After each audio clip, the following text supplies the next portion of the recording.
미션 컴플리트. 안녕하세요. 제주열방대학 말씀사역센터 유병현 간사입니다. 키즈 바이블 캠프를 통해서 우리 아이들에게 여호수아를 함께 가르치는 일에 여러분들과 함께 동역하게 되어서 너무나 감사합니다. 우리 아이들에게 말씀을 가르치는 일 너무나 중요한 일인데 여호수아를 통해서 하나님의 말씀들을 함께 배워가는 시간 가졌으면 좋겠습니다. 특별히 여호수아 캠프를 통해서 아이들하고 말씀을 나누려고 하는데 우리 선생님들과 먼저 여호수아가 어떤 책인지 그리고 어떤 메시지를 우리에게 주고 있는지 알아보는 시간들을 같이 가지려고 합니다. 우리 선생님들이 먼저 이 여호수아에 대한 이해를 가지고 먼저 순종하고 이 말씀을 잘 이해한 삶을 살아나갈 때 우리 아이들도 여호수아의 귀한 말씀들을 살아낼 수 있을 것 같습니다. 자, 우리 함께 그래서 여호수아를 한번 이해해 보도록 하겠습니다. 여호수아가 어떤 책인가, 어떤 메시지를 우리에게 주고 있는가, 그래서 우리는 이 여호수아를 통해서 어떤 순종의 삶을 살아야 하는가 함께 우리가 살펴보도록 하겠습니다. 자, 여호수아를 이해하는 데 있어서 중요한 것은 크게 세 가지입니다. 여호수아는 성경 전체에서 어떤 위치를 차지하고 있는가라고 하는 이것이 일단은 제일 중요한데요. 여호수아가 성경 전체에서의 위치는 하나님 나라의 회복과 완성을 보여주는 책이다라고 하는 측면에서 아주 중요합니다. 조금 이따 제가 하나님의 나라에 대한 설명들을 좀 더 할 터인데 하나님의 나라, 이게 바로 성경이 말하고 있는 가장 핵심적인 내용이고요.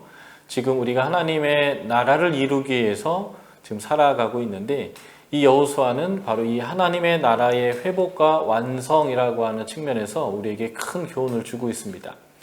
두 번째는 이 하나님 나라의 완성에서 너무 중요한 것이 두 종류인데 그 중에 하나가 두 번째예요. 그것이 뭐냐면 하나님의 나라는 하나님의 성품에 의해서, 신실하신 하나님의 성품에 의해서 이루어진다는 거예요. 바로 여호수아는 그 언약의 신실하신 하나님이 자신이 하신 언약을 지켜주셔서 언약을 완성하는 책이다라는 의미에서 너무 중요하고요. 그래서 여호수아를 통해서 하나님의 신실하신 성품을 우리가 배워야 합니다. 두 번째, 여호수아서의 하나님의 나라의 성취에서 중요한 것들은 신앙인의 반응입니다. 하나님의 신실하심에 의해서 하나님 나라가 올 때에 우리들은 어떻게 반응해야 하는가? 하나님 말씀의 순종을 통해서 우리는 하나님의 나라를 소유할 수 있다라는 것이고요. 그래서 여호수아에서는 하나님의 나라를 완성하는 이 책을 통해서 하나님 나라의 완성이 무엇인지를 배워야 하고 이 완성에 있어서는 두 가지 중요한데 하나님의 성품에 의존해서 하나님 나라를 우리가 이룰 수 있다는 것. 세 번째는 우리가 신앙인의 반응으로서 온전한 순종을 통해서 이 하나님 나라를 이룰 수 있다는 것. 이 세 가지가 여호수아를 통해서 우리가 이해해야 되는 내용입니다. 자, 성경에서 여호수아의 위치가 무엇인지 다시 한번 설명드리도록 하겠습니다. 하나님의 나라의 회복과 완성을 보여주는 책이 여호수아인데요. 하나님의 나라를 이해하는 것이 일단은 굉장히 중요합니다. 하나님이 세상을 창조하셨는데 이 세상을 창조하신 하나님은 물질을 만든 것이 사실이긴 하지만 하나님의 나라를 만든 것입니다. 하나님 나라를 만드신 거죠. 이 하나님의 나라를 하나님께서 창조를 통해서 만드셨는데 이 창조가 인간의 타락을 통해서 망가지게 됩니다. 그럴 때 하나님은 아브라함을 찾아내서 그 아브라함과 언약을 맺는데요. 그 언약의 성취가 여호수아입니다. 그 하나님 나라의 회복과 완성을 이 여호수아에서 일단락진다는 거죠. 그래서 하나님이 BC 2091년 아브라함이 75세 때에 창세기 12장에서 하나님은 아브라함을 부르시고 언약을 맺어 주시는데 그 언약을 통하여서 하나님이 이루시는 하나님 나라가 바로 가나안 정복이라는 걸 통해서 이루어지는데 이것이 바로 여호수아를 통해서 이루어지는 내용입니다. 이 하나님의 나라가 586년까지, BC 586년까지 계속 되어지다가 결국 불순종한 이스라엘 백성과 남유다가 멸망함을 통해서 이 타락과 같은 결과로서 하나님의 나라를 불순종으로 상실하게 되는데, 하나님은 다시 그 언약을 통해서 이것을 회복해 주시는데, 바로 예수 그리스도와 교회를 통해서 이 하나님의 나라를 회복하십니다. 이게 바로 새 이스라엘이라고 불리는 교회의 선교인데요. 지금 우리가 바로 여기에 있습니다. 그리고 우리는 이 새하늘과 새 땅을 향해 가고 있습니다. 이 새하늘과 새 땅이 바로 처음 하나님이 세상을 창조하시고 하나님 나라를 만드신 것에 대한 회복인데, 바로 이 회복의 일에 참여하고 있는 우리는 처음 하나님이 아브라함을 통해서 약속하신 일을 성취하시는 여호수아를 통해서 우리는 어떻게 이 하나님의 나라를 이룰 수 있는지에 대한 교훈을 배울 수 있게 됩니다. 이 교훈을 지금 우리의 삶에 적용한다면 우리는 그 하나님의 나라를 온전히 경험할 수 있게 되는 거죠. 그래서 이 옛 이스라엘 가나안을 정복해서 하나님의 나라를 회복하고 완성하는 것을 이 여호수아를 통해서 교훈을 얻는 것은 지금 우리가 그 하나님의 나라를 이루어가는 일에 있어서 어떻게 하나님 나라를 이룰 수 있는가라고 하는 방법과 교훈을 얻을 수 있습니다. 그래서 이 여호수아를 공부하는 것이 굉장히 중요하다라는 것이고요.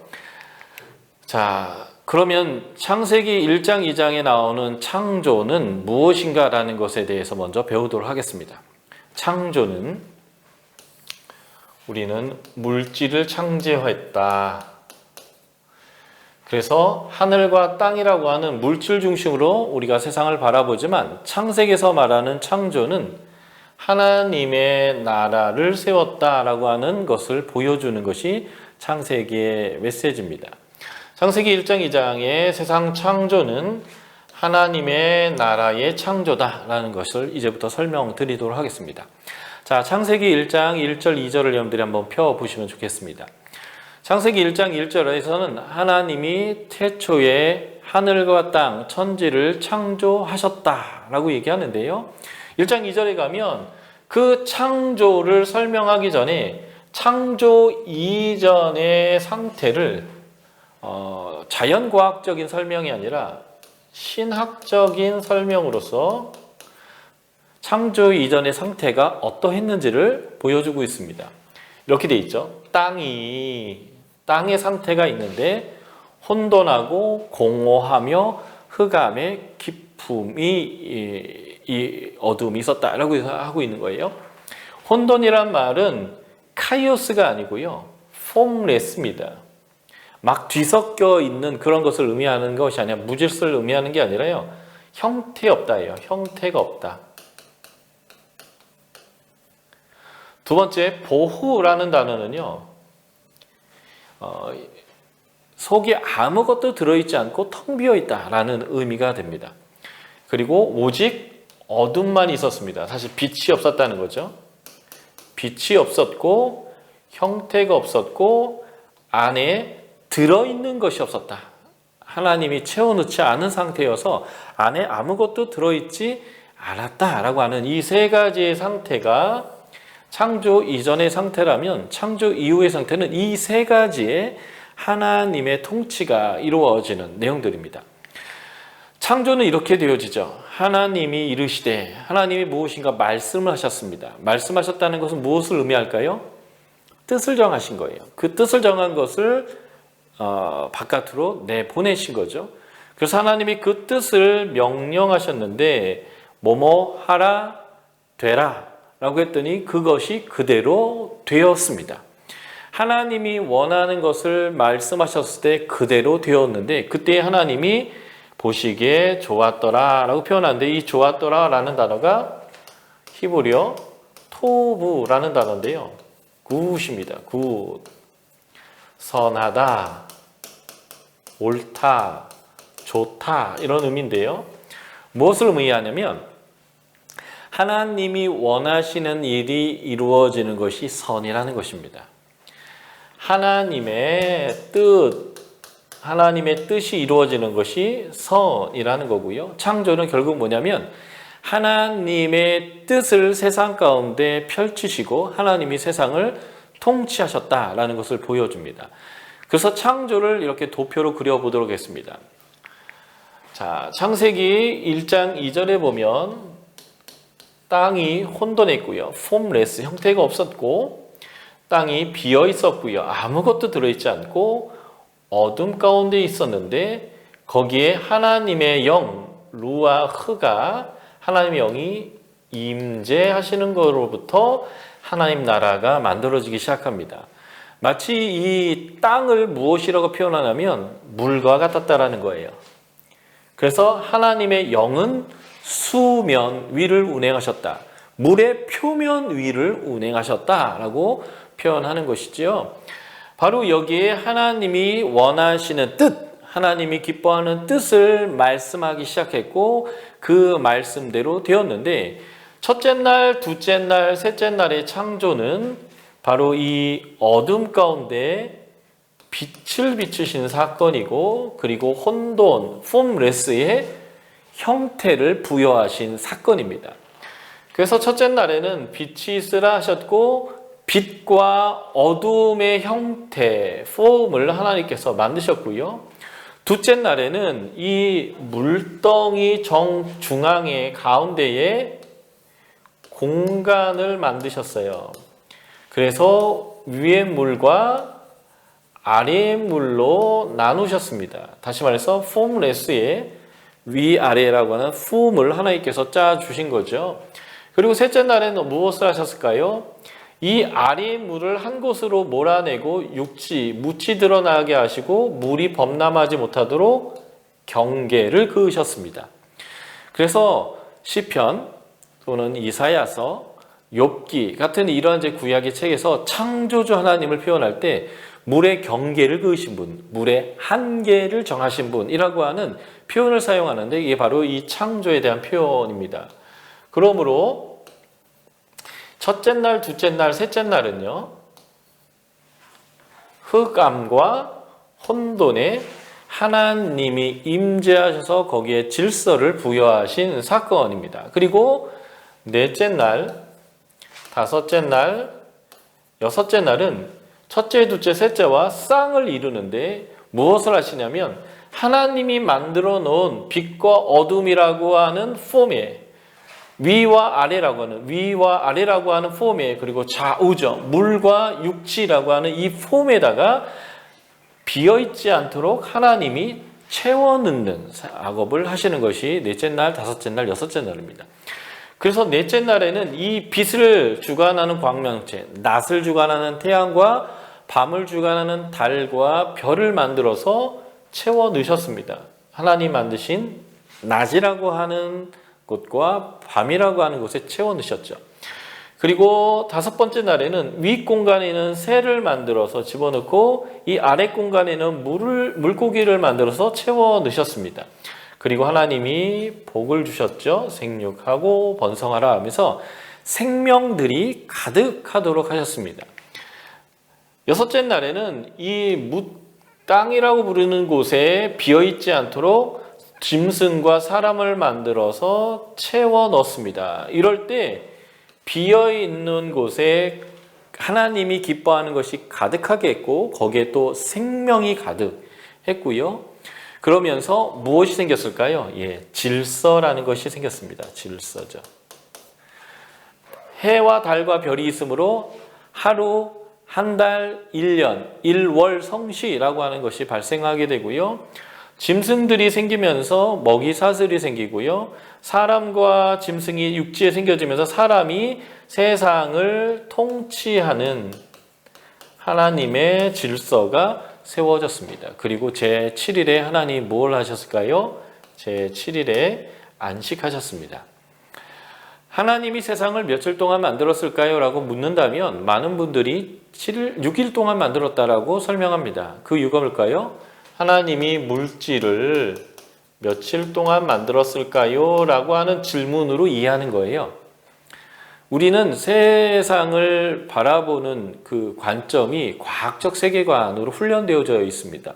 그러므로 창조라고 하는 창세기의 기록을 볼 때도 물질을 만드신 하나님, 그래서 창조를 6일로 보는 거예요. 그런데 사실 하나님의 나라, 정확히 말하면 하나님이 통치하는 왕국을 하나님이 세우셨는데, 이 하나님의 왕국은 며칠 동안 만들어졌냐면 7일 동안 만들어졌습니다. 왜 그러냐면 하나님의 왕국의 아주 중요한 특징이 안식이 있다는 거예요. 이 안식을 잃어버린 게 타락이라면 우리가 말하는 구원이라는 것은 바로 이 하나님의 안식을 되찾는 것을 의미합니다. 그러므로 하나님이 세상을 며칠 동안 만드셨을까요? 7일 동안 만들었습니다. 그 세상이라고 하는 것은 바로 하나님의 왕국을 의미하기 때문에 그렇습니다. 그래서 이 하나님이 만드신 자연 만물은 무엇일까요? 바로 하나님의 성소입니다. 자연 만물은 하나님이 거하시는 성소, 다시 말해서 성전을 하나님이 만드신 거고요. 이 성전에 하나님이 왕으로 좌정하시는 것, 이게 바로 창조의 사건입니다. 이사야서 66장 1절은 자연만물이 하나님의 성전이다라고 하는 이 사상을 가장 잘 보여주는 표현입니다. 하늘이 내 보호자고 땅이 내 발을 놓는 발판이다라고 하나님께서 말씀하셨는데, 이게 바로 자연만물이 하나님이 임재하시는 성전이다라는 것을 의미하는 거고요. 창조는 바로 이 자연 만물을 성전 삼아 하나님이 하나님 나라를 만드시고 여기에 왕으로서 오셔서 하나님이 통치하시는 그런 사건을 보여주는 것이 바로 하나님의 나라라고 하는 창조가 이루어진 사건입니다. 이 하나님의 나라에는 3요소가 중요합니다. 우리가 사회 시간에서 배웠던 한 나라가 있으려면 뭐가 있어야 될까요? 국민이 있어야 되고요. 영토가 있어야 되고, 그리고 주권이 있어야 한 나라의 구성 요소가 되어진다라고 우리는 배웠을 텐데요. 하나님의 나라의 3요소는 이것과 사뭇 다릅니다. 하나님 나라에서 제일 중요한 요소는요, 하나님의 임재예요. 하나님이 거기에 현존해 계시는 거죠. 그리고 그 하나님이 거기를 질서정연하게 다스리는 겁니다. 창조 자체는 바로 이 질서를 세상 가운데 하나님이 부여하시는 거예요. 부여하실 때마다 하나님이 이거 좋다, 옳다, 바르다라고 토부라고 말했던 이 내용이 바로 하나님이 오셔서 질서를 부여하시는 사건이고요. 하나님이 왕이시고 하나님이 선하게 여기는 통치가 이루어질 때 오는 양태가 바로 안식이고, 이게 바로 구원입니다.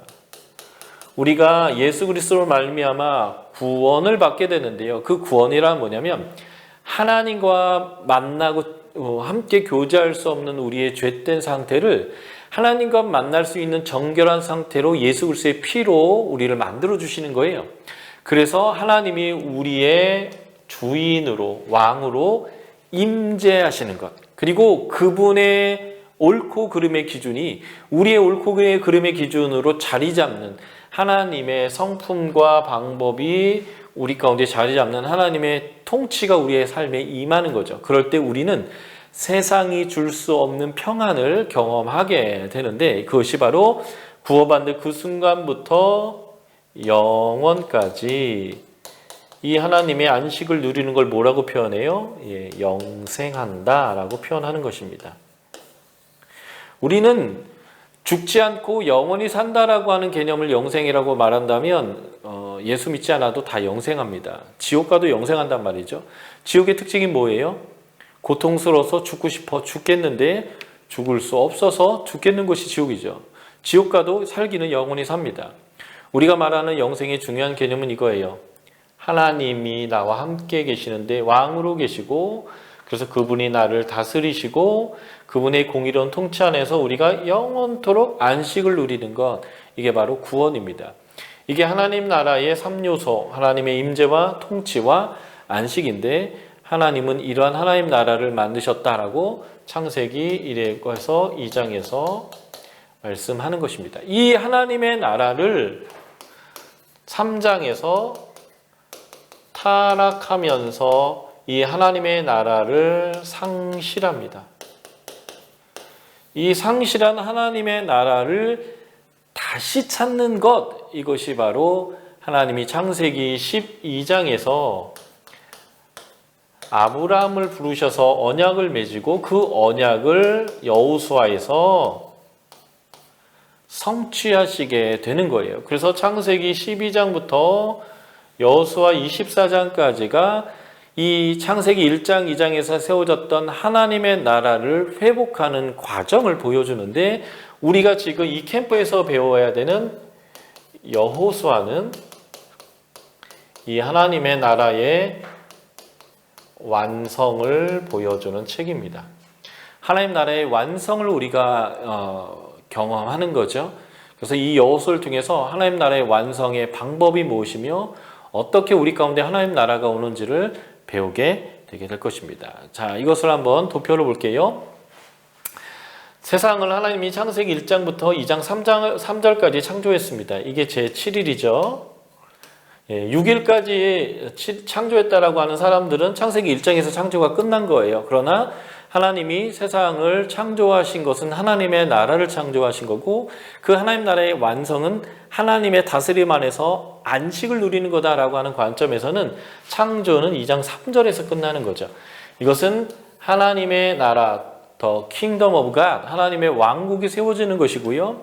하나님의 왕국의 3요소는 하나님의 임재가 중요하죠. 그래서 창조 이전의 상태였던 혼돈, 형태가 없고 공허, 비어있고 흑암, 오직 깜깜함이 깊었던 그곳에 하나님의 임재가 있는 것이고, 그리고 하나님이 말씀하시기 시작하는데 본인이 원하는 것을 말씀하시고 그것이 세상의 질서가 되게 하는 하나님의 통치가 창조를 통해서, 창조의 과정 자체가 하나님의 통치가 이 땅 가운데 임하기 시작하는 거고요. 그리고 창세기 2장 2, 3절에서 하나님 나라가 완성되는데, 이것을 뭐라는 단어, 어떤 단어로 표현하냐면 안식했다 라는 단어로 표현되는 것입니다. 그래서 완성, 안식, 이런 식으로 설명되어지는 거죠. 그런데 안타깝게도 타락하게 됩니다. 이 타락을 대표적으로 설명한 게 두 개예요. 선악을 알게 하는 나무의 실과와 바벨탑 사건입니다. 그래서 하나님은 우리를 구원하기 위해서, 다시 말해서 하나님 나라를 회복하기 위해서 하나님의 임재 안에서 그분의 통치를 수용하고, 그래서 하나님의 나라가 이루어지도록 하기 위해서 한 사람을 찾아내는데, 그 사람이 바로 아브라함입니다. 이 아브라함과 그의 아들 이삭, 야곱과 하나님이 언약을 맺으시고, 그 언약을 통해서 하나님의 나라의 회복으로서 하나님 나라를 다시 쓰게 되는데, 바로 하나님은 이스라엘 민족을 큰 민족 만들어서 하나님의 백성이 되게 할 때에 성막을 주셔서 하나님의 임재가 있게 하고, 시내산에서 율법을 주시면서 하나님이 무엇을 선하다고 하고 무엇을 악하다고 하는지 하나님의 통치를 허락하셨고, 그리고 이 가나안 땅을 정복함을 통해서 하나님 나라의 완성인 안식을 주게 되는데, 바로 이 여호수아를 통한 가나안 땅 정복이 하나님 나라의 완성이 되게 되어집니다. 이번 캠프를 통해서 우리가 배워야 되는 게 바로 이 하나님 나라의 완성이고요. 그래서 이번 우리 캠프의 구호가 있죠. 미션 컴플리트입니다. 그래서 무엇을 하든 간에 우리는 그 하나님의 미션, 하나님 나라가 이 땅 가운데 오게 하는 그 미션을 완성하는 방법을 여호수아라고 하는 역사적 선례를 통해서 우리가 배워 나가게 될 것입니다. 다시 한번 정리해 볼까요? 창조는 하나님이 하나님의 나라를 세운 것이고요. 그 하나님 나라를 잃어버렸을 때에 하나님은 2091년 아브라함을 선택해서 그와 언약을 맺어서 하나님의 나라를 다시 세우는데 그것이 여호수아의 가나안 땅 정복을 통해서 완성된다는 것입니다. 그런데 그 나라를 BC 586년에 다시 순종하지 않아서 잃어버리게 되죠. 그럴 때 하나님은 새 이스라엘이라고 하는 교회 공동체를 세워서 이 하나님 나라의 회복의 역사를 쓰는데 바로 우리가 그 하나님의 나라를 회복하는 일에 참여됐기 때문에 이 여호수아서의 하나님 나라의 완성의 교훈을 우리가 배운다라면 그 교훈을 가지고 하나님의 나라의 완성인 새 하늘과 새 땅이 이 땅 가운데 오도록 하는 일에 우리가 온전히 순종하고 완성할 수 있게 된다란 말이죠. 그래서 이 하나님의 나라를 온전히 이루기 위한 완성을 보여주는 여호수아를 통해서 우리가 어떻게 지금을 살아나가야 될지에 대한 교훈을 배우게 될 것입니다. 이게 이제 여호수아에서 배워야 될 첫 번째 교훈, 하나님 나라의 회복과 완성을 보여주는 책 여호수아이고요. 그래서 여호수아는 성경 전체에서 하나님의 나라의 완성을 보여줌을 통해서 지금 하나님의 나라를 이 땅 가운데 오게 하는 일에 참여했던 우리가 어떻게 하나님 앞에 나아가야 되는지를 좀 제시해주는 책이다라고 보시면 되겠습니다. 자, 두 번째 여호수아를 통해서 우리가 배워야 될 것이 무엇인가요? 여기서 하나님을 배워야 합니다. 하나님의 성품이죠. 하나님의 나라가 어떻게 우리 가운데 올 것인가? 가장 중요한 것은 하나님의 임재인데요. 하나님의 임재를 통해서 하나님이 오게 될 텐데 그 하나님의 임재는 하나님의 뜻에 의해서 이루어지는 일이에요. 이것이 바로 하나님의 성품입니다. 하나님 뜻이 뭐냐면 구원하겠다고 약속하시는 거예요. 그 하나님의 약속을 누가 이루어요? 하나님의 신실하심을 통해서 하나님이 이루시는 거예요. 그 바로 이 하나님의 성품이 뭐냐면 신실하심인데 이 신실하신 하나님의 성품이 이 하나님의 나라를 우리가 차지하고 얻고 그 안식을 누릴 수 있도록 하는데 제일 중요하단 말이에요. 그 신실하심이 신약에서는 어떻게 표현됐을까요? 예수 그리스도의 십자가를 통해서 표현되는 겁니다. 그래서 여호수아를 통해서 우리가 배워야 될 두 번째는 하나님이 누구인가? 하나님의 성품입니다. 하나님은 신실하시다라고 하는 것이고요. 그 하나님의 신실하심은 어떻게 표현되냐면 약속하시는 것을 지키심을 통해서 표현된다라고 하는 것입니다. 하나님이 창세기 12장 아브라함을 부르셨는데요. 그 아브라함을 부르시는 사건의 내용들을 통해서 우리가 하나님이 아브라함에게 어떤 언약을 했는지를 확인하게 되고 그리고 그 이후에 하나님이 이 언약을 어떻게 신실하게 성취해 가고 계신가를 우리가 이제 확인할 수 있게 됩니다. 하나님이 창세기 12장 1절에서 아브라함을 부르셨는데 너의 고향과 친척과 아비집 이게 뭐예요? 아브라함의 안전을 보장했던 안전의 기반들입니다. 이 안전의 기반들을 허물고 하나님이 너의 안전의 기반인 것, 너의 안식을 주는 분은 하나님이다라는 것을 믿어라 라고 하는 하나님의 요구였죠. 그러면서 하나님이 보여줄 땅, 하나님이 계획이 있는 땅으로 가라는 거예요. 느낌상은 안전하지 않은 곳으로 가라라고 느낄 수 있지만 순종하면 안전하다. 지금 너의 고향과 친척과 아비의 집보다 더 안전하다라고 하는 말로 들릴 때 이것이 바로 이제 믿음이 있다라고 하는 거죠. 하나님이 이렇게 하시면서 약속해 준 것이 첫 번째 큰 민족을 너에게 주겠다라는 것이고요. 두 번째 너는 복이 될 것이다. 복의 근원. 너를 통해서 모든 나라 모든 민족이 하나님을 아는 백성, 하나님의 자녀가 되는 그런 것. 이것이 바로 복의 근원이고요. 그래서 이것을 땅의 모든 족속이 너로 말미암아 복을 얻을 것이다. 이게 바로 복이 된다라고 하는 말의 의미고요. 세 번째 약속의 내용이 뭘까요? 예, 세 번째 약속의 내용은 땅을 자손들에게 주겠다는 것입니다. 이게 바로 가나안 땅인데요.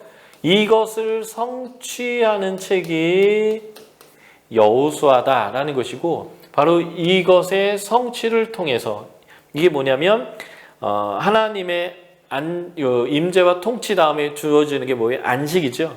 이 땅이 바로 안식을 주는 거예요. 이걸 통해서 하나님의 약속이 성취되어지게 되는데요. 이 세 가지, 큰 민족, 복의 근원, 그리고 안식, 가나안 땅을 주는 것, 이것이 세계의 아브라함과 맺은 언약입니다. 큰 민족, 복덩어리, 그리고 하나님의 안식을 누리는 가나안 땅, 이 세 가지가 어떻게 이루어지는가? 하나님의 성품인데, 약속을 지키시는 성품 뭐라고 하냐면 신실하심이죠. 하나님의 신실하심, 이것이 하나님의 나라가 우리에게 임하는 데 가장 중요한 거예요. 이것을 미쁘다라는 식으로 표현을 썼어요. 믿을 만하다, 미쁘다. 하나님은 믿을 만한 분이다라는 거죠. 그래서 우리가 하나님이 누구인가라고 아는 것이 하나님 나라를 누리는데 아주 중요한 요소가 됩니다. 자, 큰 민족이 되리라는 약속은 어떻게 이루어졌는가요? 이스라엘의 백성들이 창세기 46장에 기근 때문에 어쩔 수 없이 애굽으로 내려가게 되는데, 그때 후손이 70명이 내려갔는데요.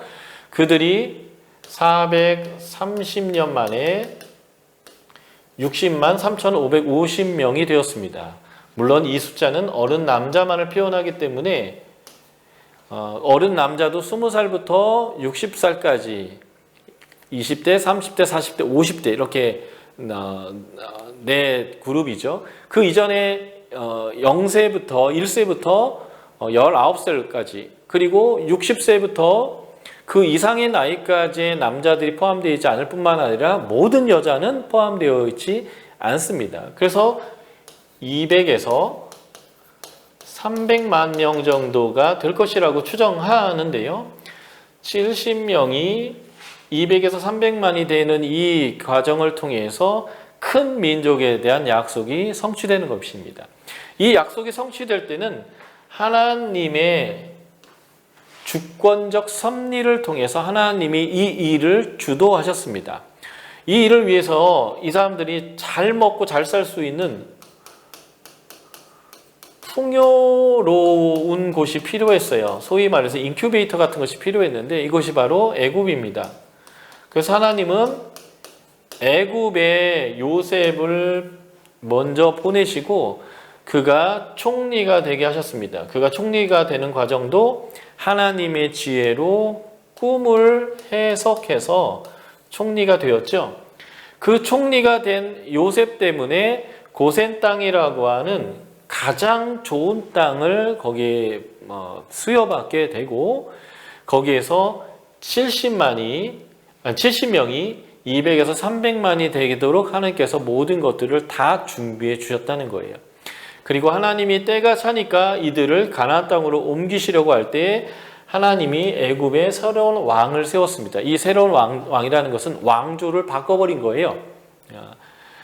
예를 들면 우리나라 삼국시대에서 통일 삼국시대로, 또는 통일 삼국시대에서 고려시대로 이렇게 아예 왕조가 바뀌는 것처럼 바뀌게 하시고, 이 세상 권력이 유대인들이 너무 많아서 그 숫자를 줄여보려고 많은 고난과 박해를 했지만, 출애굽기 1장 7절, 12절, 20절은 아무리 박해가 있고 고된 노역이 있어도 이들은 생육하고 번성하고 중다했더라라고 하면서 하나님이 복 주셔서 큰 민족 되게 하려고 하는 하나님의 그 계획은 세상의 어떤 권력도 막을 수 없더라라고 하는 하나님의 섭리의 과정 안에서 큰 민족이 되었습니다.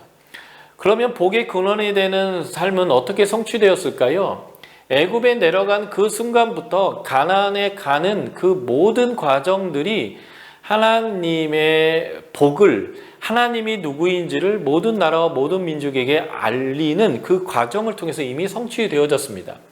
분명히 하나님이 이렇게 얘기했죠. 너는 복이 될 것이다. 그 복이 되는 내용은 천하 만민이 너를 통해서 복을 받는 것이다 라고 하는 것인데요. 이 두 가지는 아브라함에게 한 약속이라면 26장은 이삭에게 한 내용이고요. 28장은 야곱에게 하나님께서 한 내용인데 모두 천하 만민이 땅의 모든 족속이 너의 후손을 통해서 복을 받을 거다라고 하나님께서 분명하게 아브라함, 이삭과 야곱과 약속하셨는데 그 약속을 이루게 되는 거죠. 아브라함은 성경에서 나오는 첫 선교사입니다. 셈족이 살고 있었던 에서 함족이 살고 있는 땅으로 하나님께서 파송한 사람들이고요. 창세기 15장에 보면 이들은 죄악으로 인해서 하나님께 심판받기 예정되어져 있는데 아브라함에게 얘기했죠. 아직 이들에게 죄가 꽉 차지 않았다. 그러나 하나님이 이들을 심판하기 전에 셈족에서 첫 번째 선교사인 아브라함을 이 함족 속의 땅인 가나안 땅으로 보낸 거예요. 그래서 이 아브라함은 이 가나안 땅에 거하면서 그 땅의 이방인들이 얘가 하나님의 백성이고 함부로 건드리면 안 되는 사람이구나. 하나님은 참신이고 강력한 신이구나라는 것을 보여주게 됐는데요. 그래서 아비멜렉이 이렇게 고백하죠. 창세기 21장 22절에서 내가 무슨 일을 하든지 하나님이 너와 함께 계시도다. 경험한 거예요. 경험. 아브라함은 나그네고요. 소수이고 약자입니다. 소위 말해서 을이죠. 아비멜렉은요. 을이 아니라 갑이에요. 이 땅의 왕이고요. 그의 백성이 다수이고요. 그 땅의 주인입니다. 그런데 이 갑이고 왕이고 다수이고 이 땅의 주인 사람이 먼저 찾아와서 우리 언약을 맺고 친하게 지내자라고 하게 됐던 이유가 뭘까요? 바로 아브라함의 삶을 통해서 하나님이 어떤 분인지를 아비멜렉이 경험했기 때문에 그렇습니다. 아브라함과 헤브론에 있는 해족 속의 관계에서도 마찬가지입니다. 사라가 죽고 아브라함의 아내를 아브라함이 이제 장례를 치러야 하기 때문에 땅을 사려고 할 때 이들이 뭐라고 고백하냐면 아브라함 당신은 우리 가운데 하나님이 세우신 지도자입니다 라고 하면서 하나님이 누구인지를 아브라함을 통해서 경험했습니다. 대표적인 게 뭘까요? 소돔과 고모라 전쟁. 318명을 가지고요. 이미 5개 나라를 이기고 싹 쓸어간 4개 나라 연합군과 싸워서 승리하는데 이들의 승리의 비결이 바로 하나님이 아브라함과 함께 계셨기 때문에 그렇습니다. 그래서 이방인들이 계속 고백하는 거죠. 이삭에게도 아비멜렉이 얘기합니다. 여호와께서 너와 함께 계심을 우리가 분명히 보았다 라고 말이죠. 왜냐하면 기근 가운데 100배나 결실했어요. 그리고 이 이삭은 우물을 팔 때마다 물이 터져 나왔습니다. 뿐만 아니라 요셉의 삶을 통해서 애굽 사람과 고대 근동의 모든 사람들이 하나님의 능력을 경험했는데요. 이 애굽의 모든 술사나 똑똑한 사람들이 바로의 꿈을 해석하지 못했지만 오직 요셉만이 하나님의 지혜로 그 꿈을 해석했고요. 그래서 7년의 풍년담에 7년의 흉년이 있었을 때 고대 근동의 모든 사람들이 기근에 의해서 죽을 뻔했는데 이 요셉이 풍년 동안 준비했던 곡식을 통해서 이 고대 근동의 모든 사람들을 먹여 살리면서 하나님의 능력을 지혜로움을 사람들에게 경험시킵니다. 뿐만 아니라 애굽에서 나올 때 10가지 재앙, 홍해 사건을 통해서 하나님이 얼마나 능력이 있으신지를 사람들이 경험하게 하죠. 그래서 이집트에서 출애굽할 때에 온갖 잡족이요, 유대인이 아니고 히브리 족속이 아니었던 사람들이 함께 출애굽을 하게 되는 이유는 바로 이 온갖 잡족들이 하나님의 능력을 맛본 거예요. 그게 누구를 통해서요? 이스라엘 백성을 통해서 그런 것이죠. 뿐만 아니라 출애굽해서 모압 평지에 있는 이스라엘 백성들을 모압 왕 발락이 경험하게 되는데, 이 발락이 이스라엘이 아모인에게 행한 모든 일을 보았다. 민수기 22장 바로 전장인 21장에서 그들이 했던 전쟁을 본 거죠. 그래서 그들이 심히 두려워했다. 바로 이 두려워했던 이유가 바로 하나님의 전능한 능력 때문에 그래요. 그래서 이 모압 왕 발락이 무엇을 합니까? 이스라엘 백성들을 저주하려고 누굴 불러요? 발람이란 사람을 부르는데, 발람이 저주하려고 아무리 애썼어도 그가 저주하려고 입만 열면 축복이 쏟아져 나왔습니다. 그를 통해서 이스라엘의 백성들이 하나님의 백성이고 하나님의 백성은 아무도 건들 수 없구나라는 것들을 그들이 배우게 됐죠. 자, 여리고의 정탐을 갔을 때 라합도 이방인으로서의 고백이 있는데, 그게 뭔지 아세요? 이 가나안 땅을 하나님이 너희에게 주신지를 이 땅의 사람들, 여리고의 사람들이 안다는 거예요. 어떻게 알았을까요? 홍해의 물을 마르게 하신 것, 요단 저쪽에 있는 두 왕 시온과 옥에게 하나님이 행하신 그 일을 그들이 다 들어서 알았다라는 거예요. 다시 말해서 경험했다는 거죠. 하나님의 백성을 통해서 하나님을 경험했다는 것입니다. 이게 하나님의 능력이 알려지는 것인데, 이걸 통해서 뭘 하는 거예요? 이방인들이 하나님께 돌아오는 것입니다. 그 대표적인 예가 바로 이 라합이었던 거예요. 그래서 라합이 하나님의 백성으로 편입되어지는 것, 온갖 잡족들이 출애굽할 때 하나님의 백성으로 편입되어지는 것, 기분 족속 사람들이 자신들이 이제 전쟁에 할 가장 가까운 사람인데도 불구하고 거짓말까지 하면서 이스라엘 백성과 언약을 맺어서 하나님의 백성이 오게 됐던 이 모든 것 자체가 이스라엘 백성의 복의 근원의 삶인데, 이 복의 근원의 삶이 이스라엘 통해서 이루어지지만 하나님의 신실함을 기반해서 하나님이 함께 해주시고 능력을 발휘해 주시기 때문에 이런 일들이 일어났다라는 것을 보게 되는 것입니다. 하나님이 아브라함, 이삭과 야곱 했던 약 3가지 중에 지금 2가지를 봤어요. 하나님이 큰 민족 되게 하시는 것, 그리고 복의 근원이 되게 하신 것. 3번째가 땅을 주겠다는 거예요.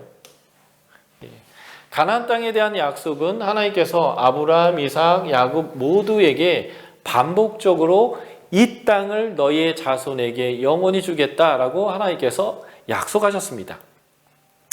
그 일을 하나님이 정한 때에 하나님의 능력으로 약속을 이루어 주시는데, 이것을 언약의 신실하신 하나님이라고 표현하는 거예요. 그래서 하나님이 이 때를 정하셨는데, 창세기 15장을 봤더니 아브라함의 자손이 애굽에 내려갈 것인데 400년 만에, 그것이 4대째 되는 때에 가나안 땅으로 돌아온다라고 얘기합니다. 출애굽기 6장에 보면 레위 지파의 족보가 나와요. 레위로부터 모세와 아론까지가 4대입니다. 확인해 보세요. 4대예요. 딱 4대 만에, 400년 만에, 정확히 말하면 430년 만에 나왔는데, 이 오차는 사실은 모세의 불순종을 통해서 모세가 광야에서 목동으로 40년 있는 기간 때문에 발생한 것 같아요. 어쨌든 하나님은 하나님의 때를 정하시고 그때에 하나님의 능력으로 이들을 가나안 땅에 데리고 오시는 거예요. 그래서 요셉이 알지 못하는 새 왕을 하나님께서 일으키셔서 이스라엘 백성들이 이 인큐베이터였던 애굽에서 난 더 이상 못 살겠다. 나 좀 나가게 해달라. 구원해달라고 하나님께 기도하도록 하나님께서 역사를 바꾸셨고요. 하나님이 10가지 재앙을 통해서 이 백성들을 끄집어 내셨다라는 것이죠. 하나님이 이 가나안 땅을 이 백성에게 약속을 성취해 주시는데 이 백성은 불성실했습니다. 늘 불평하고 원망하고 믿음을 갖지 못했습니다. 그럼에도 불구하고 하나님은 신실하게 약속을 지켜줬다는 거예요. 이것이 신실하신 하나님이라고 하는 이 놀라운 하나님의 모습이고 여호수아에서 우리가 배워야 되는 모습입니다. 이스라엘 백성이 얼마나 불성실했는지 제가 몇 가지만 적어봤어요. 홍해까지 데리고 나왔는데 바로의 군대가 쳐들어오니까 불평하기 시작했죠. 홍해를 건너고 그들이 찬양한 직후에 광야로 들어가는데 마라이의 쓴물을 만나니까 불평해요. 그들은 르비딤에서 하나님에게 물을 달라고 난리를 쳐서 싸웠다라고 하는 의미의 무리바, 샘물을 경험하게 되고요. 그리고 하나님이 이들에게 율법을 주시고 거기다가 성막을 주시는 이게 하나님의 임재고 이게 하나님의 통치라고 말씀드렸잖아요. 하나님의 나라를 지금 주시는 한복판에서 뭘 합니까? 우상을 만들어서 하나님을 버리게 됩니다. 그럼에도 불구하고 하나님이 이들을 용서하셨습니다. 다베라에서 원망을 했고요. 민수기 11장에서 보면 탐욕 사건을 벌이고요. 가데스 바네아에서 정탐을 갔다 온 후에 하나님이 이 땅을 우리에게 주실 수 없다라고 하나님을 배도합니다. 그때 하나님이 뭐라고 표현하냐면 이들이 10번이나 나를 시험하였다라고 하나님께서 말하십니다. 얼마나 이들이 불성실한 거예요.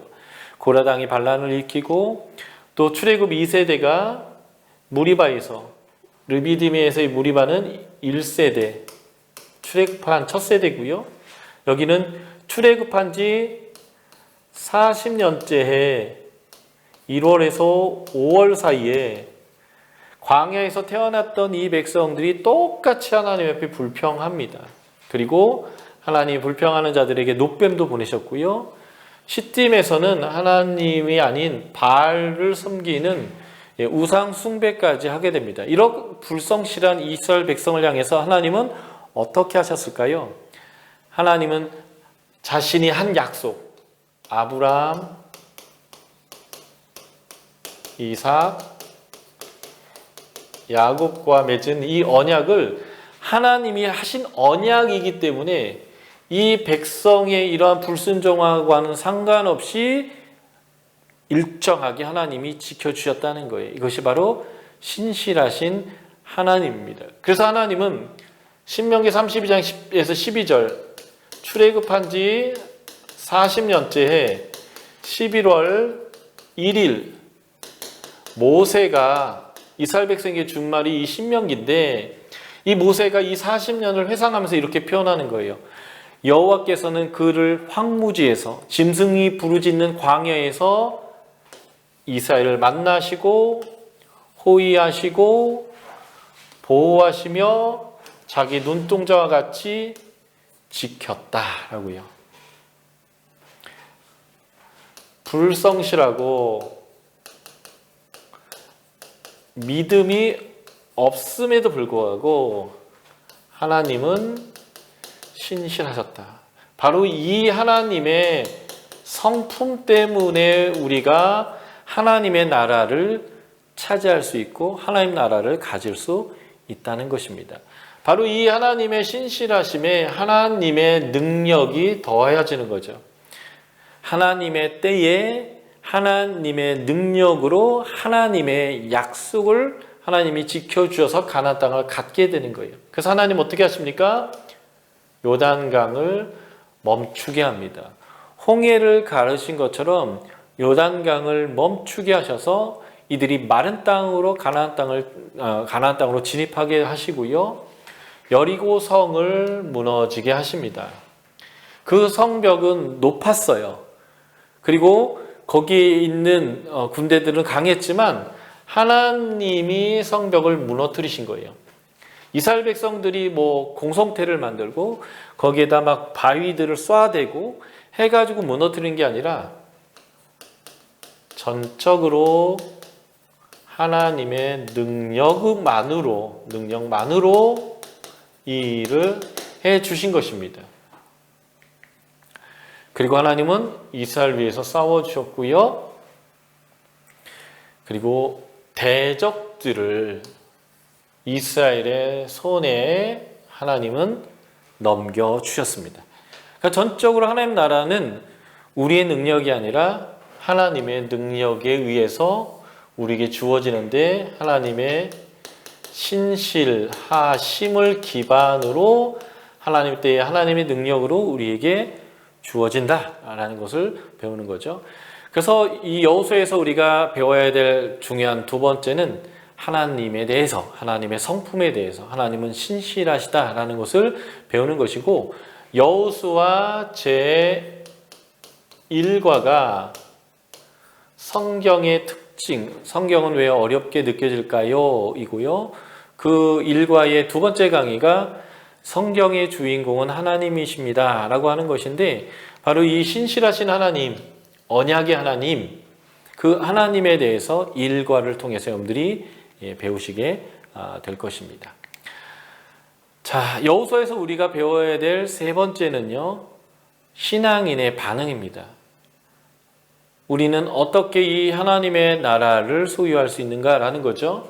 가장 중요한 것은 하나님의 약속, 언약이죠.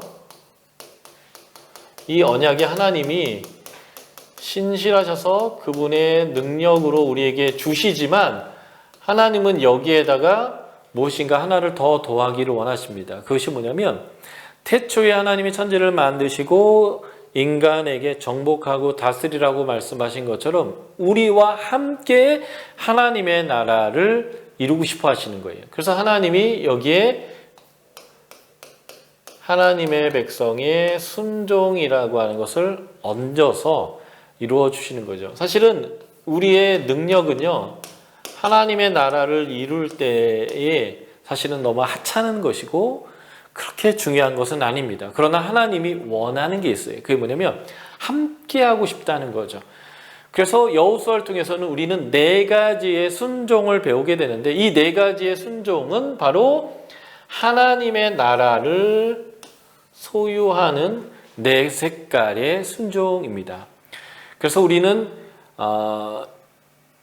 이 순종을 통해서 하나님의 나라를 어떻게 소유하는가라는 것을 배우게 될 것인데요. 여기 오타가 있네요. 2과부터 5과까지 우리는 하나님의 나라의 완성을 위해서 우리가 순종할 때 어떠한 순종을 통해서 이 하나님 나라를 소유하게 될 것인가라는 것을 배우게 될 것입니다. 첫 번째가 요단강을 건널 때에 우리는 하나님의 말씀을 잘 듣는 것을 통해서 하나님 나라를 소유하는 것에 대해서 배울 것이고요. 두 번째, 3과 여호수아로서는 두 번째인데, 그 땅을 정복할 때에, 가질 때에 하나님 말씀에 온전하게 순종함을 통해서 이해되지 않아도 하나님의 말씀이라면 온전히 순종하기를 통해서 하나님 나라를 이룰 수 있고요. 그리고 기업을 차지한 것을 이제 나누라는 명령에 대해서 순종할 때 보면 순종하기 어려운 상황일지라도 하나님의 말씀이기에 순종함으로 하나님 나라를 소유할 수 있고요. 그리고 이 세 가지를 통해서 하나님 나라를 소유했다고 해도 정말 중요한 게 뭐냐면 계속적으로, 지속적으로 하나님 외의 것을 거절하고 오직 하나님만을 섬기기로 결정하는, 하나님만을 계속적으로 섬기기로 결정하는 이 순종을 통해서 우리가 하나님 나라를 계속 소유할 수 있다라고 하는 것입니다. 이 네 가지의 내용들을 조금 더 자세하게 설명해 드리도록 하겠습니다. 자, 여호수아 본문으로 쓰인 첫 번째 내용인데요. 요단강을 건너입니다. 이 요단강을 건널 때에 이스라엘 백성들이 두려울 수밖에 없었던 상황 두 가지와 정복을 할 때에 그들에게 직면했던 난관 두 가지를 우리가 볼 수 있습니다. 그들이 이 전쟁을 수행할 때, 건너가서 전쟁을 수행할 때 두려워할 수밖에 없었던 첫 번째 이유는 그렇게 믿었던 하나님의 능력을 드러냈던 모세가 퇴장했다는 거예요. 그리고 아직 검증이 안 된 새로운 리더, 나이는 아마도 80세는 넘었을 것 같은데요. 젊은 리더는 아니에요. 그러나 한 번도 그가 탑 리더로서 실제적으로 자신의 능력을 검증한 적이 없는 그러한 이 여호수아가 이제는 리더가 됐다는 거죠. 모세의 부재라고 하는 것이 이들에게 큰 두려움이었습니다. 두 번째, 이들이 전쟁을 수행할 때 두려움을 갖게 되는 이유는 민수기 13장, 14장에서 그들이 정탐을 갔을 때 그의 전세대, 광야에서 다 죽어갔던 그 전세대들이 만났던 안악자손, 그 안악자손이 여전히 가나안 땅에 있다는 거예요. 그들은 아주 거대했고요. 그래서 민수기 13장 33절에서는요. 그들이 보기에도 우리는 메뚜기와 같다. 그래서 찍 눌러 죽이면 우리가 그렇게 죽임당할 수밖에 없을 정도로 그들은 강력하다는 거예요. 그래서 모세의 부재와 거대한 안악자손이라고 하는 군대가 그들이 전쟁을 수행할 때에 두려움을 갖게 됐던 요소이고요. 또 하나가 정복할 때에 그들에게 난관이 두 개가 있었는데, 하나가 지금 요단강의 수위가 6월절 기간, 이 기간이 늦은 비가 내리는 때예요. 그래서 1년 중에 수위가 가장 높을 때에 속하는 때인데, 이 요단강을 그들이 물이 빠지지도 않았는데 하나님의 명령에 따라 들어가야 되는 아주 많은 물이 그들의 첫 번째 난관이었고요. 두 번째는 이 정복해야 되는 여리고 성이 아주 견고하고 높았다는 거예요. 신명기 9장 1절에 보면 그들의 성벽은 하늘에 닿았다. 약간 과장법이긴 하지만 굉장히 높고 견고한 성이었다라는 걸 보는 거죠. 그러니까 이러한 환경과 이러한 난관들이 이들이 하나님의 말씀대로 가나안 땅을 정복하는 데에 큰 두려움이 있었는데, 두려움을 극복하고 순종할 수 있는 방법이 뭘까요? 하나님의 말씀을 잘 듣고, 잘 듣고. 하나님의 말씀을 잘 들었을 때에 우리 안에 두려움이 밀려 나아가는 거죠. 우리 안에 가득 들었던 두려움을 이길 수 있는 방법은 뭐냐면, 나의 강함, 나의 지혜, 나의 능력, 나의 방법이 아니라 하나님이 신실하시다는 것, 하나님이 능력이 있다는 것, 하나님이 그 일을 하시겠다고 했다는 것을 우리가 확신하는 거예요. 그러기 위해서 무엇을 해야 될까요? 잘 들어야 됩니다. 그래서 첫 번째의 순종의 모습은요, 하나님의 말씀을 잘 듣고 순종하는 것입니다. 다시 말해서 하나님의 말씀을 우리의 가운데 채워 넣는 거예요. 그 채워 넣는 것들을 하나의 표현으로서 잘 들어야 된다라고 말하는 것이고요. 그래서 이 과에 대한 설교를 여러분들이 들은 다음에, 아이들이 들은 다음부터는 이 하나님의 말씀을 잘 듣고 그 말씀에 순종하는 것에 대한 특별한 활동, 액티비티들을 하게 할 건데요. 이걸 통해서 하나님의 말씀은 집중해서 잘 듣고 그 말씀이 나의 삶을 주도하도록 해야 한다라고 하는 이 순종의 방법들을 우리 아이들이, 또 우리 교사 선생님들이 체득했으면 좋겠습니다. 자, 여호수아 5장부터 12장까지는요, 그 땅을 가져야 되는데요. 실제적인 전쟁을 수행했는데, 이 실제적으로 전쟁을 수행할 때는요, 하나님의 말씀에 온전히 순종해야 합니다. 온전히 순종하지 못하게 되는 이유가 뭐냐면 이해가 안 된다라는 거예요. 우리는 이해되어야 움직이려고 합니다. 그런데 우리는 이해돼서 움직이는 게 아니라 순종했더니 이해가 되는 방식의 믿음의 삶을 살고 있습니다. 그래서 이해되지가 않아도 하나님이 말씀하신 것이라면, 우리가 잘 들은 말씀이라면 그냥 순종해 보는 거예요. 그럴 때 이해되어지는 거죠. 이해되지 않는 명령들이 무엇이었을까요? 요단강을 건너서 지금 길갈에 있는데요. 길갈은 여리고로부터 3.5km밖에 떨어져 있지 않습니다. 그런데 그 전쟁터 한복판에서 하나님이 할례를 시행하라고 하는 것입니다. 할례는 외과적인 수술을 하는 것이기 때문에 군사들의 전투력을 상실시키는 아주 중요한 요소가 되는 것이죠. 이 이스라엘 백성의 군대가 60만 명인데 이 60만 명의 2분의 1 정도인 30만 명이 이때 할례를 시행한 것 같습니다.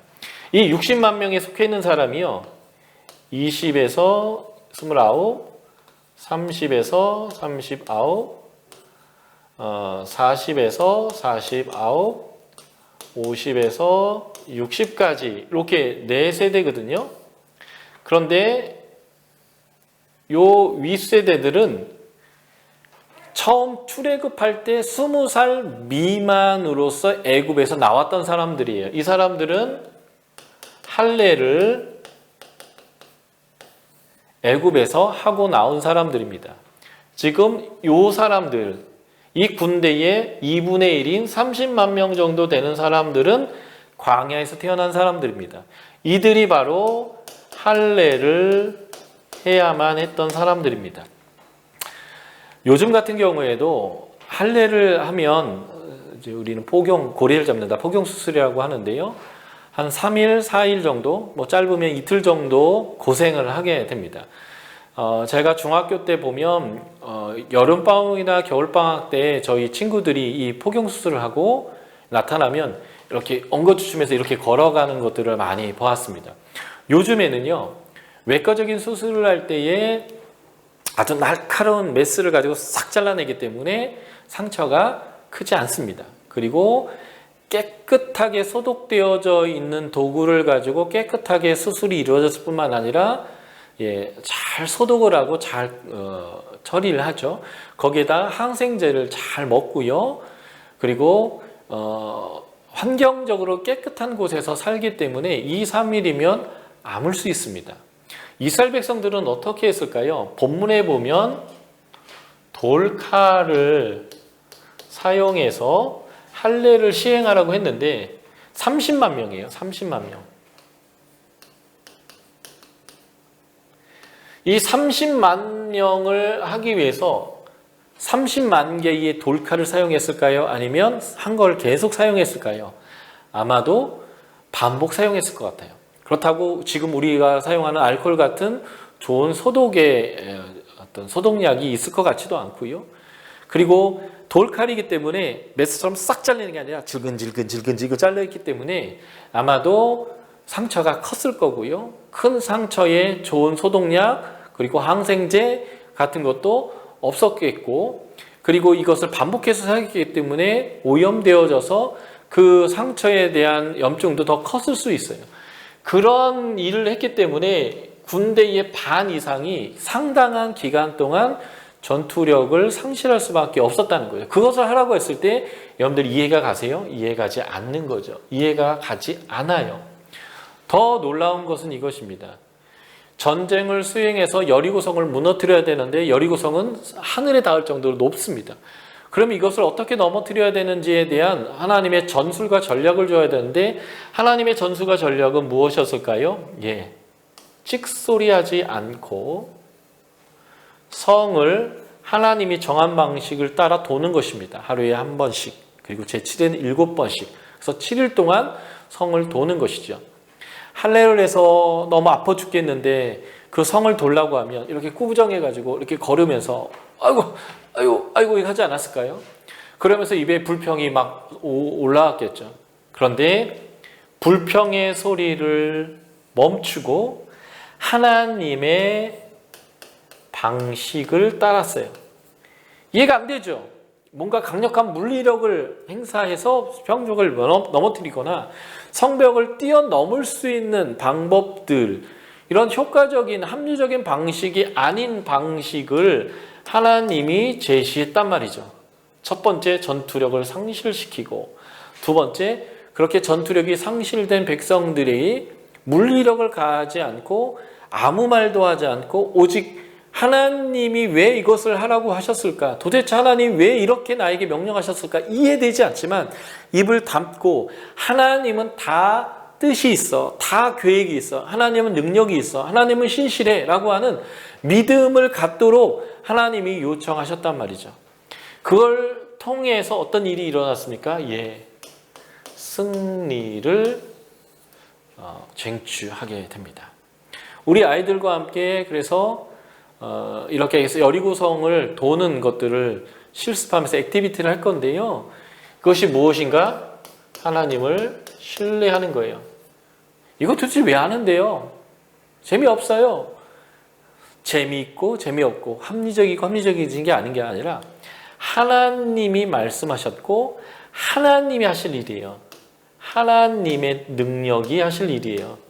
그렇기 때문에 우리는 참여하는 것으로 족하면 돼요. 순종하여 참여하는 거죠. 이해되지 않지만 온전히 순종하기입니다. 또 하나가 이거죠. 전쟁에 이겼다가 아이성 전투에서 패배하게 됩니다. 그 패배했던 이유는 불순종이죠.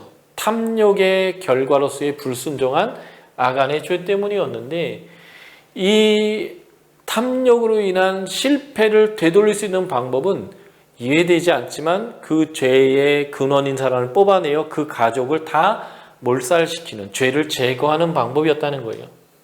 그런데 이스라엘 백성이 그 하나님의 말씀대로 순종하였더니 어떤 일이 벌어졌을까요? 다시 전쟁에서 승리하기 시작하였다는 것입니다. 이게 바로 이제 하나님의 말씀이 이해되지 않아도 온전히 순종하는 것인데, 그럴 때에 하나님의 안식을 우리가 가질 수 있다라는 것들을 우리가 이 내용을 통해서 아이들과 함께 배울 것입니다. 자, 여호수아에서 우리가 배워야 되는 내용 세 번째는요, 여호수아 13장에서 21장인데요. 하나님이 주신 땅을 share, 나누는 것입니다. 이 나눌 때도요, 순종하기 어려운 상황에서도 순종하는 것을 통해서 이 일을 이룰 수 있습니다. 순종의 방법은요, 지속적인 거예요. 한순간, 한때의 감정으로 하는 것이 아니라 지속적으로 하는 것입니다. 그래서 하나님은 전쟁을 짧게 끝내지 않고요, 신명기 7장 22절에서 이렇게 표현합니다. 조금씩 쫓아내라, 급하게 멸하지 마라. 그래서 하나님이 일부 지역은 차지하게 해주셨지만 아직도 차지하지 못한 지역이 있어요.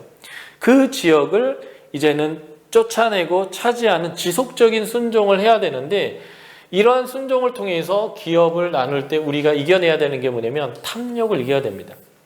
내가 더 많이 싸웠잖아. 내가 더 많이 죽였잖아. 내가 더 많은 땅을 차지했잖아. 그러니까 내가 더 많이 가져야지 라고 생각하는 사람들이 분명히 있었을 거예요. 그런데 하나님은 제비를 뽑아. 하나님이 정하신 대로죠. 하나님이 정한 대로예요. 전과대로 얼마나 많은 적을 죽였고 얼마나 많은 땅을 내가 차지했느냐가 아니라 하나님의 방식대로 제비를 뽑아서 공정한 분배를 했는데, 이것은 이미 민수기에서 하나님이 말씀하셨던 내용이에요. 이 말씀을 따라 해내려면 탐욕을 이기는 순종이 필요합니다. 지속적이고 내 탐욕을 이겨내는 계속적인 하나님 앞에 나아가는 순종이죠. 이게 선종하기 어려운 상황 중에 하나일 거라고 생각합니다. 근데 이거보다 더 크게 조금씩 이제 쫓아내면서 계속적으로 지속적으로 차지해야 되는데 순종하기 어려웠던 두 가지의 요소가 있었습니다. 첫 번째는 유다 지파 갈렙이 차지하기를 원했던 헤브론, 기럇 아르바라고 하는 지역인데요. 이 지역에는 아낙 자손이 있었습니다. 근데 이 아낙 자손이요, 아르바는 아낙 사람 가운데 가장 큰 사람이었더라라고 말했듯이요, 가장 강력한 아낙 자손이 있었던 곳입니다. 순종하기 어렵죠. 그럼에도 불구하고 갈렙은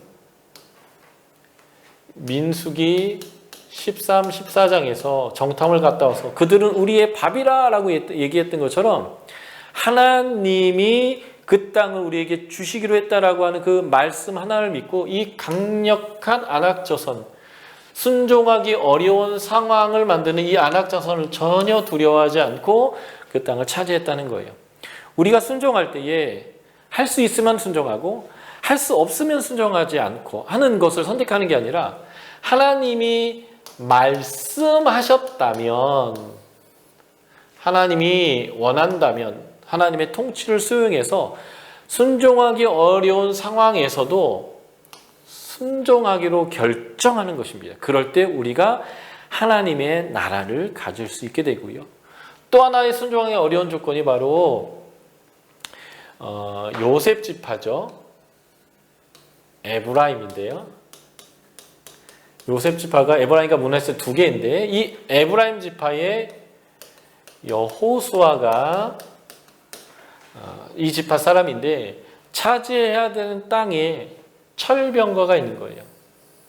최신식의 가장 강력한 무기가 있었다는 거죠.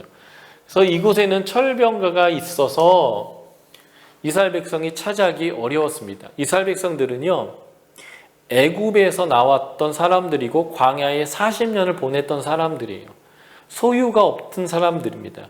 특별히 강력한 무기를 소유하지 못한 사람들이에요. 그런데 청동기 시대에 나왔던 이 청동기와 철기 시대가 교차하는 이 시대 때에 그런 강력한 무기, 이런 강력한 무기가 없는 노예 출신의 광야에 있는 사람들이 그 땅의 최고의 무기인 철병거가 있는 사람들과 싸워서 그 땅을 차지해야 한다는 것은 절대로 순종하기 어려운 상황이었을 것입니다. 그런데 이러한 상황에도 하나님의 신실과 그분의 능력을 믿고 그분의 말씀을 따라서 어려운 상황 가운데서도 순종할 때 우리는 하나님의 나라를 차지할 수 있게 되어집니다. 자, 여호수아의 이제 22장부터 24장, 여호수아로서는 네 번째 과인데요. 여기에서 또 중요한 내용이 하나님을 섬기는 것인데 오직 하나님만 계속적으로 쭉 섬기기로 결정하는 순종에 대해서 배우게 됩니다. 하나님께서는 아브라함과 이삭과 야곱과의 모든 언약을 다 이루어 주셨습니다. 그 이루어 주셔서 안식인 가나안 땅에 이뤘는데 이게 끝이 아닌 거예요. 계속적으로 이 안식을 누리려면 하나님의 임재와 그분의 통치가 우리 가운데 있어야 합니다. 그래서 계속적으로 이분이 하나님이 우리의 왕이 되도록, 하나님은 우리의 왕이십니다라고 하나님만을 섬기는 그 순종이 우리에게 필요하다라는 것은 여호수아에서 배워주는 거죠. 그래서 이 여호수아 22장부터 24장은요, 네 가지의 사건을 통해서 하나님만 섬겨야 된다는 것을 가르치는데, 첫 번째가 나이가 들긴 여호수아가 전쟁을 다 마치고요, 땅을 분배를 다 하게 되는데, 그래서 요단 동편에 이미 땅을 분배받은 두 지파와 므낫세 지파의 반, 그래서 므낫세 반지파라고 표현하는데 루벤, 갓, 그리고 므낫세 지파의 절반, 이제 요단 동편으로 넘어가게 될 때에 이 여호수아가 그들에게 당부한 내용이 있습니다. 이 당부한 내용은 여호수아의 1장에서 하나님이 여호수아에게 한 말과 동일한 내용이라고 볼 수 있는데요.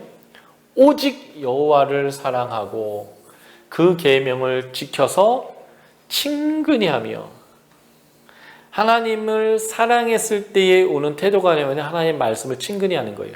그리고 마음과 성품을 다해 하나님을 섬겨라 라는 거죠. 사랑해라, 친근히 해라, 그리고 하나님을 섬겨라. 이것은 계속적으로 지속되는 말이고 같은 표현입니다. 그래서 요단 동편으로 넘어가는 이 두 지파 반에게 지도자인 여호수아가 해줄 수 있는 제일 중요한 한마디 말이 바로 계속적으로 하나님을 섬겨야 된다는 것입니다. 두 번째 사건이 있는데요. 바로 그 요단 동편으로 넘어가는 이 두 지파 반이 이 요단강을 넘어가면서 이쪽이 자신들이 살아야 될 땅인데 요단강 이쪽 언덕에다가 제단을 쌓아놓고 넘어갔다는 거예요. 이것 때문에 전쟁이 날 뻔했습니다. 그 이유는 이거죠. 이스라엘 안에 우상을 숭배하는 사람이나 가족이나 한 도시가 있다면 하나님은 그들을 진멸하라고 했습니다. 이걸 통해서 우상 숭배가 이스라엘 땅에 자리 잡아서는 안 된다는 거예요. 우상 숭배가 자리 잡았을 때 하나님의 임재를 잃어버리고 하나님의 통치가 이 땅 가운데 없기 때문에 하나님의 안식을 상실하게 돼요. 그래서 우상 숭배가 이 땅에 있지 않도록 하나님께 하라라고 명령했는데 이 요단 서편에 이 단을 쌓은 것을 우상을 섬기기 위한 우상의 제단을 쌓은 것이라고 이스라엘 백성 10지파가 인식을 하게 됩니다. 그래서 전쟁을 하려고 하는데 제사장 비느하스가 이 요단 서편에 있는 두 지파 반에게 가서 먼저 묻습니다. 왜 쌓니? 라고 했더니 이 백성이 얘기하는 거죠. 요단강을 우리가 건너가서 살지만 우리는 요단 서쪽에 있는 너희와 동일한 하나님을 섬기는 동일한 하나님의 백성이라는 것을 너희가 기억했으면 좋겠어. 그래서 기억해달라고 제단을 쌓은 거지 우리가 제사를 드리거나 우상을 숭배하려고 쌓은 것은 아니야 라고 얘기해서 전쟁이 일어나지 않게 됩니다. 이것 또한 우상을 숭배하지 않고 오직 하나님만을 섬겨야 된다는 것들을 보여주는 내용이겠죠. 세 번째 사건입니다. 이젠 나이가 많은 여호수아가 죽게 되어지는데요. 나이가 들어서 이제 죽는 거죠. 이 여호수아가 온 이스라엘 백성들을 불러들여서 마치 유언을 하듯이 마지막 죽기 전에 그들에게 해주고 싶은 말을 하는 내용인데 그 핵심이 이거예요. 우상 숭배하지 말라. 오직 하나님을 가까이 하고 사랑해라. 하나님의 말씀을 지켜라 라고 그에게 당부하는 것입니다. 유언이 하나님 사랑해라, 가까이 해라, 그리고 하나님만 섬겨라 입니다. 계속적으로 하나님을 섬긴다라고 하는 것은 사랑하고 하나님을 가까이 하는 거다라는 거죠. 마지막 네 번째 사건입니다. 여호수아가 진짜 이제 죽을 때가 다 돼서 이스라엘 백성을 세겜 땅에 모읍니다. 이 세겜 땅은 어떤 곳이냐면 하나님이 신명기가 하나님과 이스라엘 백성의 언약서인데 신명기 27장에 봤더니 이스라엘 백성이 하나님과의 언약식을 이 세겜 땅에 가서 하라라고 되어 있었고요. 여호수아가 실제적으로 여호수아 8장 30, 35절에서 이 중부 지역의 전투를 마친 후에 이 세겜 땅에서 하나님의 말씀대로 언약을 맺는데 그 세겜에는 그리심산과 에발산이라고 하는 두 개의 산을 낀 동네가 세겜입니다. 이 세겜이 신약에서는 수가성이에요. 수가성 우물의 수가성 여인 우리 아시죠? 여기에서 이스라엘 백성들이 그리시산과 에발산에 올라서 하나님과 축복과 저주의 언약식을 하게 되는데, 바로 그 언약식을 했던 그 자리에 이스라엘 백성을 다시 모아서 자기가 죽기 전에 다시 한번 그 하나님만 섬기도록 이스라엘 백성들에게 요청했던 것이죠. 그만큼 우리가 하나님의 안식을 계속적으로 누릴 수 있는 방법은 하나님이 우리의 왕으로서 임재하셔서 통치하시는 방법밖에 없기 때문에 그래요. 하나님의 임재와 통치죠. 그래서 이 안식을 위해서는 계속적으로 여호와만 섬기도록 이 여호수아가 요청했는데, 우리에게도 마찬가지입니다. 한 번의 순종으로 순종은 끝나는 게 아니라 지속적으로 하나님 앞에 순종함을 통해서 안식, 다르게 표현하면 영생이죠.